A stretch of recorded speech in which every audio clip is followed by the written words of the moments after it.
quand j'avais 5 ans, j'avais une maman qui s'intéressait beaucoup au ciel et qui m'emmenait la nuit voir les étoiles. Et j'étais bien sûr passionnée. Et quand j'étais toute petite et qu'on me demandait quel métier je voudrais faire plus tard, je disais soit astronome, soit prof de maths. Voilà. Parce que j'étais quand même aussi douée en sciences. Puis après, j'ai un petit peu oublié tout ça. Et quand je me suis retrouvée au lycée, que j'ai commencé à faire de la physique, ça m'a beaucoup intéressée. Et là, j'ai fait la relation. J'ai commencé à comprendre que étudier le ciel, c'était pas simplement la mythologie des constellations, mais que c'était un vrai travail scientifique ardu et pointu. Mais comme je m'intéressais beaucoup à la physique, j'ai refait le lien.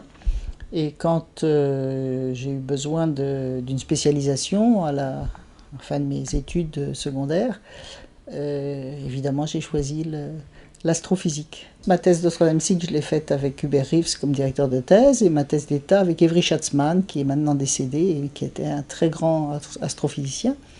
Et puis après la thèse, eh bien, j'avais mon poste à l'université à Paris à l'époque, où bon, très vite j'ai pu commencer à faire le travail qui m'intéressait. Je suis enseignant-chercheur, c'est-à-dire que je suis professeur à l'université, donc je donne des cours à des étudiants, et je suis chercheur dans un laboratoire qui est l'Institut de recherche en astrophysique et planétologie de Toulouse. Chercheur, on devrait dire chercheuse, mais je crois que ce mot n'existe pas vraiment dans la langue française. Donc voilà, je me partage entre les deux et je fais de la recherche sur bien divers sujets, mais en particulier j'étudie les étoiles qui sont au centre de systèmes planétaires.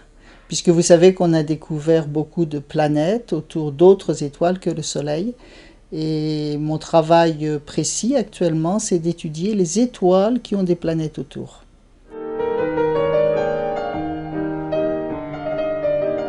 Je dirais qu'il y a trois parties dans la recherche en astronomie. La partie observation, donc c'est quelquefois les mêmes personnes qui font tout, quelquefois ce sont des personnes différentes.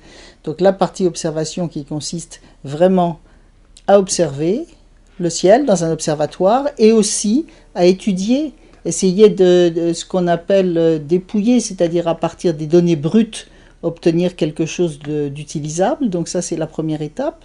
Une autre étape, c'est ce qu'on appelle la modélisation, c'est-à-dire essayer par des calculs de mieux comprendre ce qu'on a observé. Et puis la troisième partie, c'est la théorie pure, c'est-à-dire la physique, utilisée pour comprendre ces phénomènes observés. Et moi, je fais un petit peu des trois.